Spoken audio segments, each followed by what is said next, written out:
Madame, Monsieur, bonsoir. Très heureux de vous retrouver pour ce 19h dans lequel nous reviendrons ce soir sur la crise sociale du côté de la Colas. Une rencontre a eu lieu ce mercredi entre direction et délégués syndicaux. Pour quelle réponse? Le point dans ce journal.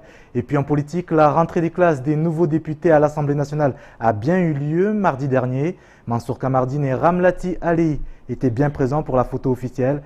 Ramlati Ali, dont l'élection dans la première circonscription du département est toujours contestée par son adversaire, El Hadj Chakrina.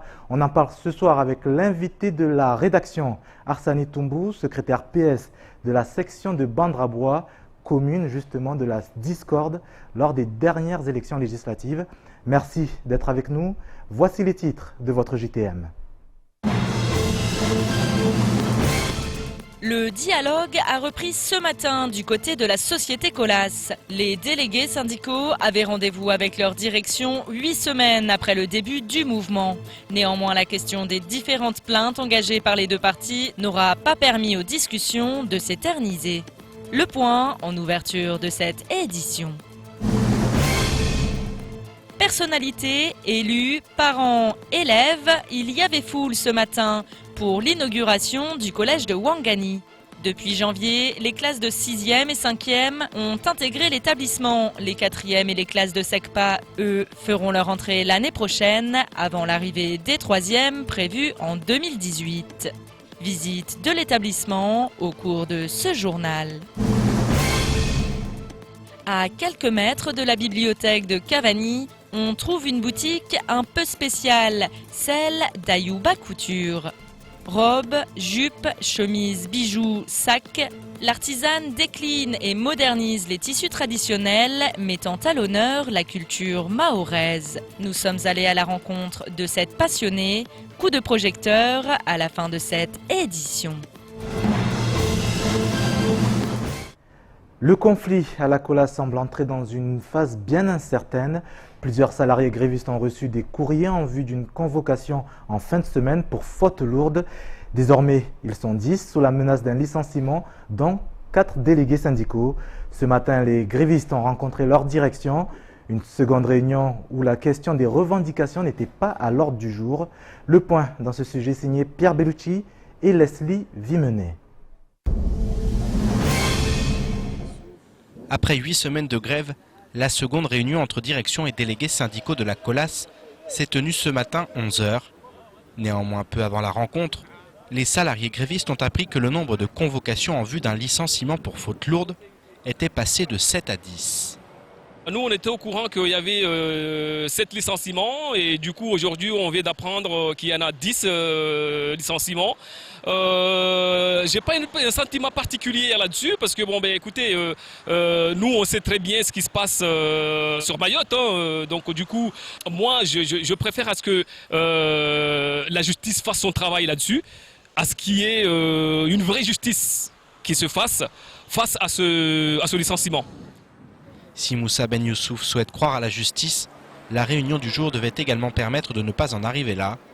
En effet, le préalable aux discussions résidait dans cette question des plaintes qui se sont multipliées de part et d'autre ces dernières semaines. On a demandé à la direction de retirer toutes leurs plaintes et nous aussi syndicats, on retire toutes nos plaintes. Après, voilà, on entre sur la revendication des salariés. Mais la direction nous a dit que ce n'est pas eux qui décident, mais c'est la siège en haut qui décide tout ça. Et comme on connaît déjà la société en 2015, il y a eu des licenciements de 3 délégués syndicaux. Du coup, nous, on se dit, on ne veut pas qu'on revienne comme en 2015, qu'ils s'appuient avec la DECT pour faire licencier les délégués. Les deux parties étant une nouvelle fois restées sur leur position, la réunion a rapidement pris fin sans même que les revendications ne soient abordées. De quoi pousser les délégués syndicaux à lancer un nouvel appel en direction de leurs collègues. J'appelle à tous les salariés grévistes qui ont tout le temps été là à soutenir le mouvement, d'être tous solidaires. Et puis bon, ben, qu'on continue le combat vient juste de commencer. Et puis bon, qu'on aille, et j'espère qu'on ira jusqu'au bout de nos revendications. Je fais appel à tous les salariés de venir nous soutenir sur nos négociations. Ceux qui sont à la maison, qu'ils faisaient la grève chez eux, je les appelle de venir en masse, de nous soutenir sur les négociations. Si le dialogue a enfin repris, force est de constater que la sortie de crise semble encore bien loin. Néanmoins, une nouvelle rencontre est prévue demain matin 11 h, avec l'espoir d'un côté comme de l'autre d'en finir avec cette interminable grève. En politique, la rentrée officielle des 577 députés élus à l'Assemblée nationale a bien eu lieu ce mardi. Pour Mayotte, Ramlati Ali et Mansour Kamardine étaient bien présents. Mansour Kamardine, justement député de la 2e circonscription, connaît bien cette fonction pour l'avoir occupée de 2002 à 2007. Le parlementaire s'est prêté au jeu des interviews. Quelles sont ses attentes pour le 101e département à une heure où les urgences touchent de nombreux domaines? Sa réponse au micro de notre correspondant à Paris, Maurice Cessé. Une immigration clandestine qui bat tous les records. Ce que nous vivons à Mayotte, sur ce terrain-là, je crois que nulle part ailleurs on peut le vivre. Sinon, ça fait longtemps que Marine Le Pen serait en responsabilité. Un chômage qui plastronne à plus de 40%. Une éducation, une école qui est totalement, qui n'a d'école que de nom. Quand on se bat ici pour avoir des classes à 22 enfants, nous en avons à Mayotte à 36, quand c'est la meilleure des situations. Un emploi qui n'existe pas, une formation qui n'existe pas, une insécurité prégnante. Je crois que les enjeux sont vraiment considérables. Donc il faudra que très rapidement le gouvernement prenne conscience des enjeux de Mayotte. Sinon, on va au-devant des grosses difficultés. Et ça, on le vit tous les jours. On a vécu la phase des décasages, on a vécu un certain nombre de situations comme ça. Il faut que le gouvernement entende les Mahorais. On a vu les résultats aux élections présidentielles, où Marine Le Pen a fait là-bas un score sans nom. Place à présent à l'invité de la rédaction. Je reçois ce soir Arsani Toumbou, secrétaire PS de la section Bandrabois. Bonsoir. Bonsoir. Merci d'avoir accepté notre invitation. Alors vous êtes proche de Ramlati Ali, député de la circonscription 1, député dont l'élection est contestée du côté des adversaires, et la Tchakrina notamment. Alors on a beaucoup entendu le camp des Républicains, très peu du côté des socialistes. Alors, qu'est-ce qui s'est passé dans ce fameux bureau 111 de la commune de Bandrabois, qui est justement le bureau de ce conflit? Alors, tout d'abord, je souhaite quand même éclaircir certaines situations par rapport à ce bureau 111. Il faut savoir que ce bureau 111, parce qu'on entend beaucoup de reproches, beaucoup de critiques, beaucoup des accusations gratuites, hein, à mon sens. Donc, je viens juste apporter quelques éléments par rapport à un bureau de vote, parce qu'on a l'impression que certaines personnes ne savent pas exactement comment se déroulent les élections. Donc, dans un bureau de vote, il y a un président qui est nommé par la commune. Vous savez, les élections, c'est une compétence de l'État, de la préfecture, hein, qu'il délègue au maire. Donc, dans les communes, toutes les maires sont tenues à procéder à ces élections sans les moindres soucis. C'est pour ça que tous les bureaux de vote, on élit des présidents. Donc ces présidents-là, soit c'est le maire, ce sont des adjoints maires qui président ce bureau de vote. Donc sur ce fameux bureau de vote 111, il y avait un adjoint au maire. Hein. Tout le monde sait la position de notre municipalité par rapport à ces élections-là. Donc les élections se sont déroulées normalement. Dans un bureau de vote, il y a des assesseurs, il y a des délégués. Chaque candidat, en tout cas, il a ses assesseurs. Chaque candidat a ses propres délégués. Donc, moi, je pense qu'il n'y a eu aucun souci dans ce bureau de vote 111, dans la mesure où, déjà, il y avait une présidente, il y avait les assesseurs des deux candidats qui étaient présents. Ils ont assisté à ce déroulement des élections pendant toute cette journée. Hein, sans le moindre souci. D'ailleurs, le PV où M. Elhad Tchakrina est en train de jubiler un peu partout que c'est un procès verbal qui a été truqué, moi je ne pense pas que ça a été truqué, dans la mesure où le procès verbal a été rempli dans les conditions normales, il n'y a eu aucun souci, parce que je vous ai appelé des assesseurs. Monsieur Elhad avait des assesseurs dans ce bureau de vote. Dans ce cas, qu'est-ce qui s'est passé? Et justement, quand on a clôturé les résultats de ce bureau de vote, il n'y a eu aucune observation dans le PV. Donc, ce qui montre que déjà, il n'y a pas eu de problème dans ce bureau de vote. Tout simplement. Le problème qui s'est passé, c'est qu'au niveau du bureau central qui se trouve à Bandrabois, hein, c'est là où on s'est rendu compte qu'il y avait un problème. C'est un problème qui relève pour moi juste d'une erreur intentionnelle. Et déjà, à ce fameux procès verbal... Intentionnel, l'erreur? L'erreur intentionnelle, j'arrive. Au niveau de ce blanco, parce que le candidat Elhad est en train de dire que le blanco, ce fameux PV, a été mis en blanco. Effectivement, je l'affirme puisque je le PV sur moi, on a mis un blanco tout simplement parce qu'on s'est rendu compte, la personne qui a mis ce blanco, c'est un agent de la mairie. Nullement, comme ça a été dit, comme j'entends dans la presse, hein, on a mis le blanco dehors, entre le bureau de vote dehors jusqu'à la gendarmerie ou même jusqu'à la préfecture. Je tenais à préciser que ce sont des mots qu'on est en train de balancer un peu partout. Ce sont des bêtises qu'on est en train de dire parce qu'on est dans une république française. Donc, toutes les mesures qui sont mises en œuvre lors d'un vote, il est quasiment impossible de tricher. J'en reviens sur ce blanco. La personne qui remplissait les PV, les procès-verbaux finaux pour que on amène les résultats de tous les bureaux de vote, hein, l'ensemble des bureaux de vote de la commune de Bandrabois, c'est cette personne-là qui s'est trompée au niveau de l'ordre des noms de ces candidats. Je m'explique. Donc vous dites que c'est intentionnel. Est-ce que c'est intentionnel? Moi, je peux pas dire que c'est intentionnel puisque l'erreur est humaine et je précise, c'est un agent de la mairie qui a mis le blanco quand on s'est rendu compte que au lieu de marquer Madame Ramlati Ali, on a marqué Elhad, hein, Chakrina. Donc, vous savez que quand il y a des élections, il y a un ordre qui est donné par la préfecture qu'il faut absolument respecter. Donc, cette personne-là, elle s'est rendue compte qu'elle a renversé les noms, hein, qui n'étaient pas dans l'ordre. Donc, nous, on lui a dit que normalement l'ordre des noms n'était pas respecté. Donc, la personne, elle a mis juste un blanco pour remettre l'ordre qui était normal. Donc c'est tout ce qui s'est passé, mais il n'y a jamais eu de problème, quoi que ce soit et ce PV, il a été signé derrière. D'ailleurs, j'ai amené le PV.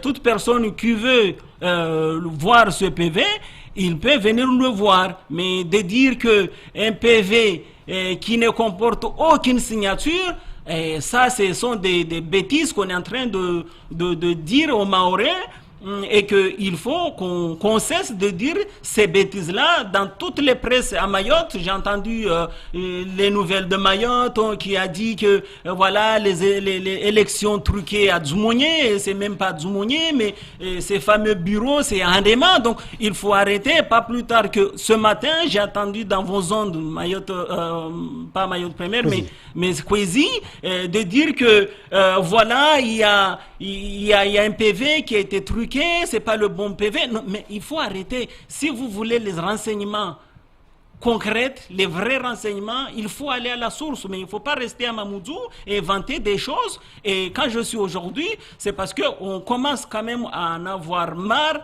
hein, de voir des accusations gratuites qu'on est en train d'infliger. La commune de Bandrabois, a volé les élections, il y a eu des trucages de je ne sais pas quoi, mais il faut arrêter. On est dans une république française, il y a eu une erreur. L'erreur a été corrigée. D'ailleurs, je remercie la préfecture d'avoir s'est rendu compte de l'erreur qu'il y avait, parce que tout le monde, ce fameux dimanche des élections, nous, en tout cas nous, l'équipe qui soutenait Ramlati, on a vu qu'il y avait un problème, il y avait une erreur de calcul au niveau des résultats finaux qui étaient transmis par la préfecture. Aussitôt, nous avons alerté la candidate. Elle, à son tour, elle s'est enchargée avec la préfecture pour voir ce qui s'est passé. Donc, mais arrêtons de dire des choses, hein, jusqu'à accuser certaines personnes ou certaines institutions Justement, d'avoir... on y revient. Une enquête préliminaire a été ouverte depuis parce qu'on parle d'un certain nombre d'irrégularités, notamment ces fameuses affaires de procuration avec un major de la gendarmerie de Mtsaboro qui a été suspendu, qui a été questionné. Dans le papier de France Mayotte Matin de ce matin, il reconnaît avoir réalisé des fausses procurations. On parle d'un gendarme proche de Ramlati Ali. Est-ce que vous confirmez cette information? Mais ça, ces propos, c'est vous. Ça n'engage que vous. Ça n'engage que les personnes qui les diffusent. Moi, je vous ai parlé tout à l'heure. J'ai vu des choses sur les médias Mayotte, j'ai vu des choses dans la presse, mais c'est absurde. Ce sont des bêtises. Ce sont des bêtises, j'avoue. Donc vous nous dites que ce gendarme n'est pas proche de Ramlati Ali. Attendez, on est en train d'accuser une personne. On est en train d'accuser une personne d'avoir truqué des procurations, mais non, moi je ne suis pas d'accord parmi ces gens-là qui accusent une personne qui a servi à l'État depuis que j'étais gamin. Ça fait déjà pratiquement 30 ans que ce monsieur, il accomplit sa mission sans le moindre souci. Vous le connaissez? La personne est en question qui est mise en cause, oui, tout le monde l'attend, mais moi je profite de cette occasion de lancer un appel solennel à toute la population de Mayotte. Cette personne-là, il mérite des honneurs. Cette personne-là, c'est un grand homme. Donc, il ne faut pas essuyer sur sa loyauté, il ne faut pas essuyer son honneur. Donc c'est ce qui est en train de se passer actuellement à Mayotte, mais cette personne-là, c'est une haut fonctionnaire, je pense qu'il a fait son travail. Maintenant, à l'accuser pour des choses, et j'ai même vu dans la presse qu'il était en garde à vue. Pas plus tard qu'hier, j'étais avec ce monsieur, je l'ai vu ce monsieur. Donc si vous me dites que j'ai vu dans vos ondes là qu'il était en garde à vue, mais quand? Vous voyez la gravité des choses. On est en train de balancer des choses à un pauvre monsieur qui fait son boulot correctement depuis X temps. On est en train d'essuyer son honneur aujourd'hui. Donc moi je lance un appel solennel à la population de Mayotte, notamment la population du Circo 1, d'être très attentif à ce que on nous dit, surtout dans les presses, mais c'est loin d'être la vérité. Il ne faut pas, encore une fois, il faut arrêter. Cette histoire-là commence déjà à nous fatiguer avec ce monsieur, n'a rien fait. Donc laisse-le, ce monsieur, tranquille. Dernière question avant de terminer cet entretien. Une enquête est ouverte. Ramlati Ali est à Paris actuellement. Comment elle aborde justement son début de mandat? Est-ce qu'elle se prépare à toute éventualité? Non, mais si vous me dites qu'il y a une enquête qui est ouverte ou il y a une plainte qui a été déposée, ça n'engage que vous. Mais moi, à l'heure actuelle... Non, ça nous a été affirmé par le procureur de la République. Hein. Moi, à l'heure actuelle, j'ai rien entendu de cela. C'est le procureur de la République qui nous a Mais là, ça n'engage que vous. Non, donc certainement, si... il y a une enquête qui sera ouverte, et laissons la justice faire son travail. Concernant Ramlati Ali, je pense qu'elle a fait sa rentrée dans l'Assemblée nationale, donc laisse-la le temps de s'organiser, à faire son travail correctement, parce que si les Mahorais l'ont élu, c'est parce qu'on a adhéré à son projet. Donc je tiens aussi à dire qu'on est dans une démocratie. Je pense que la majorité de la population du Nord a voté pour Ramlati. Il faut respecter la victoire de Ramlati. Ramlati, elle n'a rien fait. Merci. Donc je pense que les propos diffamatoires qui ont défilé pendant toutes ces deux semaines à Mayotte, je pense que ça va cesser. Arrêtez, s'il vous plaît. Nous avons voté. Laissez notre commune de Bandrabois tranquille. Elle a fait son boulot. La municipalité a fait son boulot. Tout le monde a fait son boulot. On a entendu. On a bien compris. On arrête les accusations gratuites. Merci Arsani Tombou d'avoir accepté notre invitation et de vous être expliqué sur cette affaire. Merci à vous. Direction Ouangani à présent, où la commune a vu ce mercredi l'inauguration de son collège. Au menu, théâtre, danse, chant pour une belle fête pour clôturer l'année scolaire. Les premiers élèves ont intégré l'établissement en janvier dernier, près de 500 collégiens des classes de 6e et 5e. En septembre prochain, ce sont les sections de 4e et de SECPA qui feront leur rentrée avant les classes de 3e pour la rentrée 2018. Reportage. Inauguration en grande pompe du nouveau collège de Ouangani. Ce mercredi, personnalités de l'État, élus, parents et élèves étaient présents pour cette grande fête. L'établissement 21e du département était très attendu dans la commune. La particularité de cet établissement, c'est une architecture qui ouvre l'établissement sur l'extérieur et qui crée des espaces qui devraient permettre d'avoir un climat de vie scolaire serein avec beaucoup de coursives qui permettent d'accéder d'un point de l'établissement à l'autre en étant toujours protégé et de la pluie et du soleil. Tout est réuni pour travailler dans les meilleures conditions et je crois que les élèves ont montré aujourd'hui leur bonne volonté pour faire en sorte que les choses se passent dans les meilleures conditions possibles. Un établissement agréable à vivre et les nouveaux collégiens mesurent toutes leurs chances. C'est mieux que le collège de Chiconi, c'est propre, il n'y a pas de bagarre. Il est beau, il est bien, les gens travaillent bien. Je le trouve mieux, Sublime, c'est bon notre établissement. Il est beau et on est tous venus ici pour travailler. Il est très beau et j'adore rester ici. Il y a plus de bagarre comme au collège de Chiconi. On est calme, on s'aime, on respecte les adultes. On aime trop ce collège. Une œuvre qui se veut écologique mais en même temps économique. Avec 10 000 m² de surface bâtie au total pour une capacité d'accueil de 1200 élèves, plus de 30 millions d'euros ont été nécessaires pour la construction du collège, un investissement essentiel. Quand on sait qu'en moyenne, nous avons des établissements qui ont 1450 élèves, donc un collège de plus à Mayotte, c'est toujours une réelle nécessité. 30 millions, c'est en même temps beaucoup, mais 30 millions pour l'éducation, c'est, j'ai envie de dire, pas grand-chose. Et je crois que l'État a pris la pleine mesure de cela, puisque chaque année, nous avons confirmation de cet investissement et que, comme l'a dit le président du conseil départemental, si pour l'instant, nous avons la charge de cette prérogative, c'est de manière transitoire et que nous aurons beaucoup de plaisir à faire en sorte que là aussi nous puissions proposer un cadre qui soit le plus clair et le plus précis possible.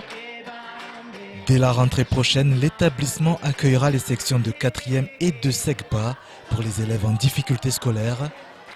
Un collège donc plus fonctionnel, à la pointe des avancées environnementales qui s'inscrit bel et bien dans une nouvelle génération de bâtiments éducatifs. Autre inauguration ce mercredi au centre hospitalier de Mamoudzou, la pépinière Jardin La Nurserie est désormais installée dans la cour intérieure de l'institution. Le projet culturel initié par l'ARS, OI et les directions des affaires culturelles de La Réunion et de Mayotte consiste à la création de 3 pépinières, 2 à La Réunion et 1 à Mayotte. Composée de plantes à vertus phytothérapiques et médicinales, elle renferme plusieurs missions entre partage et connaissance et découverte des bases de la médecine. Plus de précisions avec Adèle Laurent, Pierre Bellucci et Leslie Vimenet. Avant une inauguration en grande pompe prévue le 3 novembre prochain, la pépinière Jardin La Nurserie a été officiellement présentée au public cet après-midi. Estimée à plus de 200 000 €, elle voit le jour après plusieurs années de travail. C'est un projet qui date maintenant de plus de 2 ans, qui avait été initié par la directrice générale de l'océan Indien, de l'ARS, Chantal de Singly, et qui devait permettre de créer une œuvre d'art. Il y avait eu un appel à projet pour ça, qui fasse le lien entre Mayotte et La Réunion dans le cadre de la région. En fait, ce projet a été choisi. Il s'agit d'une serre de plantes médicinales. Il y a exactement la même à l'entrée du CHU de Saint-Denis à La Réunion. Ce projet culturel régional englobe plusieurs missions, à commencer par le partage de connaissances qui est au cœur du Jardin La Nurserie. Chaque fois que les plantes grandissent, on va les prendre et on va les replanter. Et les replanter au niveau de l'hôpital, ici comme dans les dispensaires. Après, les patients, les visiteurs tous les gens qui sont intéressés vont apporter leurs plantes, parce que nous n'avons pas toutes les espèces ici. Ils vont apporter leurs plantes et d'ici, ils vont pouvoir nous les décrire, nous dire que le Paraovi, par exemple, c'est un médicament qui soigne l'atout. Nous avons des techniciens qui vont vérifier si vraiment ces informations sont bonnes et nous allons le marquer sur une plante. Ils vont avoir une carte d'identité. Chaque personne qui vient va pouvoir visiter, va pouvoir savoir à quoi ça sert les plantes. Si cette pépinière va permettre à chacun de mieux connaître l'utilité de chaque plante, elle revêt également un caractère social. En effet, des activités seront proposées aux patients, mais également aux enfants lors de sorties scolaires. Ça crée du lien entre la ville et l'hôpital, pour une simple raison, c'est que c'est un espace qui va être ouvert. C'est un espace que l'on souhaite faire vivre, notamment en faisant venir des enfants des écoles. Puis ça permet aussi de découvrir les racines de notre médecine, qui sont en fait les plantes qui ont fait largement partie de nos médecines traditionnelles et qui sont toujours utilisées par l'industrie pharmaceutique. En effet, derrière chaque médicament se trouvent des plantes aux vertus curatives et nombre d'entre elles seront désormais présentes au centre hospitalier de Mamoudzou. 19h25 sur KTV, merci d'être avec nous. En fin de journal, destination le monde de la création et de la mode locale. Notre équipe est partie à la rencontre de la créatrice Antua Ayouba. Mais d'abord, état des lieux du reste de l'actualité de ce mercredi 28 juin. En bref, avec Pierre Bellucci et Leslie Vimenet. Les assises de la coopération décentralisée franco-comorienne n'auront pas lieu. Prévues depuis de nombreux mois, elles devaient pourtant permettre de travailler à de nouveaux projets et de tisser de nouvelles relations. Comme l'explique l'association des maires du département, pour la première fois depuis plus de 40 ans, des élus mahorais devaient se rendre à Moroni pour travailler à la coopération régionale. Néanmoins, lundi soir, le président de l'Union des Comores a fait savoir son refus de voir la délégation officielle mahoraise fouler le sol comorien, aux grandes dames de l'ambassadeur de France, qui a bien tenté de le raisonner jusqu'à la dernière minute, mais sans succès. Pour l'association des maires, il s'agit là d'un gâchis d'autant plus incompréhensible qu'en octobre dernier, des élus comoriens étaient à Mayotte pour un congrès sur l'insularité. De quoi relancer le débat sur cette fameuse coopération régionale, qui prend souvent des allures de coopération unilatérale. Dans le cadre d'un plan d'action décidé au sein du comité opérationnel départemental antifraude, une opération de contrôle de taxi s'est déroulée jeudi 22 juin sur le boulevard des Crabes à Dzaoudzi.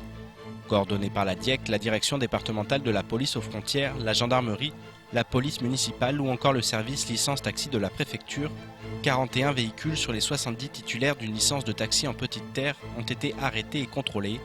Plusieurs infractions ont été relevées, dont certaines relatives au travail dissimulé. Par ailleurs, des chauffeurs de taxi ont été verbalisés pour des infractions au code de la route, notamment pour des pneus lisses, des défauts de contrôle technique, des défauts de siège enfant, des défauts de carte grise et autres manquements à la législation en vigueur. La préfecture indique que des contrôles similaires vont se poursuivre et s'intensifier tout au long de l'année. L'Union départementale des associations familiales de Mayotte vient de participer à l'Assemblée générale de l'Union nationale des associations familiales UNAF. Pour l'occasion, 450 militants, représentants familiaux et responsables d'unions d'associations familiales venus de toute la France et de l'outre-mer se sont réunis autour de plusieurs sujets. Il a ainsi été question de présenter le second volet du plan national de développement associatif. Sur ce point, le président de l'UDAF local, Ali Nizari, en a profité pour présenter la situation de Mayotte, qui réclame une mobilisation de l'ensemble des forces bénévoles et salariés du réseau. Il a également été question des droits des personnes vulnérables et de leurs familles. Sur ce sujet, l'UDAF compte réunir l'ensemble des services et associations concernés pour définir la place et le rôle de chacun. L'UNAF, quant à elle, demande que le gouvernement s'engage en faveur d'un pacte quinquennal pour les familles, garantissant un financement pérenne et dynamique, et l'adoption de priorités concertées pour la mandature. Bonsoir Pierre Bellucci. Bonsoir Sonny, rédacteur bonsoir à en tous. chef de KTV. On va revenir sur cet imbroglio diplomatique entre la France et la Comore à la suite de l'annulation de ces assises de la coopération franco-comorienne. Un nouvel incident diplomatique depuis l'affaire Macron et les Kwassa. Oui, effectivement. Alors celui-là, c'est finalement le premier, j'allais dire, parce que l'autre, il était un peu différent. C'est vrai que c'était une phrase malvenue. Là, on est sur un vrai incident diplomatique. Pourquoi ? Parce qu'il y avait effectivement ces assises qui sont prévues depuis de très longs mois, qui étaient réclamées aussi du côté de l'Union des Comores, notamment par l'association des maires.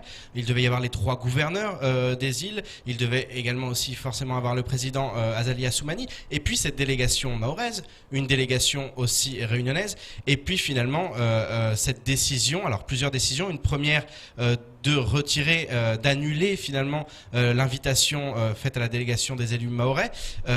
Emmanuel Macron, la semaine dernière, a appelé le président Azali Assoumani pour le faire changer d'avis. Il a changé d'avis. Et puis finalement, en raison de pression en interne, on sait notamment qu'au sein de son gouvernement, il y a beaucoup de personnes proches de l'ancien président Sambi. Et on sait que voilà, ils ont forcément fait pression sur lui. Les médias ont également fait pression en disant que c'était une reconnaissance du statut de Mayotte française. Donc face à cette pression, effectivement, il est revenu à nouveau sur son invitation lundi, mais néanmoins il en sort extrêmement affaibli. Et j'allais dire, pour en avoir parlé également avec le président de l'association des maires de Mayotte, Mayotte finalement en ressort grandi. Pourquoi ? Parce que Emmanuel Macron a fait un premier choix très important, un choix diplomatique. Il a dit, par rapport à ce qui s'est souvent passé, on sait les histoires dans les Jeux des îles, il a dit cette fois c'est simple, ça sera avec Mayotte ou ça ne se fera pas. Il n'y aura pas d'autre choix, donc finalement ça renforce le statut de Mayotte. Et puis voilà, c'est une première décision qui montre que la coopération régionale ne peut pas être unilatérale. Il faudra arrêter ce déni du côté de l'Union des Comores. Je les invite notamment à lire les écrits de Thomas Msaïdié, qui au niveau du droit international a écrit plusieurs choses à ce niveau-là. On sait qu'il s'appuie sur l'ONU, mais il devrait vraiment se pencher d'un peu plus près sur cette question. Et puis voilà, ça montre aussi que le président Azali est complètement affaibli aujourd'hui, qu'il est dans une situation très compliquée entre, au sein de son pays, une division par rapport justement à cette coopération et à ce que pouvaient amener ces assises, et puis d'un autre côté son gouvernement qui fait pression, une pression populaire, une pression des médias, et puis un imbroglio diplomatique avec la France. On va voir ce que ça donne dans les prochaines semaines. Mais justement, est-ce que la coopération régionale devient une utopie avec cette affaire-là ? Oui, là on voit bien que pour coopérer il faut être 2, et que là en l'occurrence ça ne fonctionne pas. Ça fait longtemps que ça dure. Maintenant effectivement ça remet en cause beaucoup de choses, mais le président était très ferme et il a démontré tout de suite qu'il n'y aurait pas de consensus. Ça serait avec Mayotte ou ça ne se ferait pas. Donc c'est une position aussi qui va à l'encontre de ce qu'ont dit certains par rapport à la vision du président Macron. Voilà, il a dit qu'il développerait les Comores, mais il ne le ferait pas au détriment de Mayotte, et qu'il faudrait que l'Union des Comores accepte le statut une fois pour toutes de l'île au lagon. Merci Pierre pour votre analyse. Et pour terminer cette édition, coup de projecteur ce soir sur une créatrice locale, Antuya Ayouba. Installée à Cavani dans la boutique Ayouba Couture, la couturière propose des confections sur mesure, retouches de couture et cours de couture, création de bijoux. Passionnée, la jeune Mahoraise est une véritable touche-à-tout. Adèle Laurent a bien eu l'occasion de s'essayer dans sa boutique lors d'une séance de couture particulière. Véritable caverne d'Ali Baba, l'atelier d'Ayouba Couture est un plaisir pour les yeux. Et l'artisane ne chôme pas. Armée de son mètre ruban, de son fer à repasser, de ses machines à coudre, elle transforme les tissus au gré de ses envies et de celles de ses clients. Et ce matin, la couturière était en pleine conception. Elle nous explique son procédé. On est en train de faire une jupe droite, taille crayon. Voilà, les tissus, c'est un tissu number one qu'on utilise souvent avec Salouva. On le trouve en Salouva et maintenant on l'a modernisé, on le fait des jupes, des jolies jupes même. Là, c'est la doublure. C'est ma stagiaire qui est en train de couper. On va passer à la machine du coup. Il y a différentes machines pour différentes coutures, parce que ça c'est pour faire les coutures normales et ça c'est juste pour les finitions. Il faut avoir du goût, la création, il faut avoir des idées, il faut réfléchir, il faut avoir la patience, parce que le plus important c'est la patience, parce que ça prend beaucoup de temps et ça vaut le coup, parce que oui, à la fin tu es contente de ce que tu as fait. Moi j'aime bien la couture, je suis accro à la couture. Je ne pourrais pas me passer de ça. En effet, Antuya Ayouba est une passionnée. Dans son atelier, elle retouche, confectionne et propose du sur-mesure à partir de tissus mahorais et africains. Je fais un peu de tout, et spécialement les tissus africains et mahorais. Pour moi, c'est important parce que j'aime bien rester dans le pays, dans Mayotte. Et comme j'aime bien l'artisanat aussi, je reste dans les naturel à Maoré. Alors, mes tissus préférés, c'est le tissu number one local qu'on trouve ici, le motif wax. Ça, c'est le wax. Après, il y a le number one, les chiromani. C'est le tissu typique Maoré qu'on trouve dans l'île, quoi. Robes, jupes, chemises, bijoux, sacs, Ayuba décline et modernise les tissus traditionnels pour tous les sexes et tous les âges. Mais comme beaucoup d'artisans de l'île, la couturière rencontre un problème, celui du manque de visibilité. J'entends souvent que les gens disent de métropole ou d'ailleurs, qui disent qu'il n'y a pas d'artisanat à Mayotte et pourtant on est quand même là. C'est juste qu'on n'est pas bien représenté, on n'a pas beaucoup de marchés. Il n'y a que le marché à Coconi qui marche un petit peu mieux tous les samedis du premier mois. Après, il y a aussi le comité de tourisme aussi qui nous aide aussi.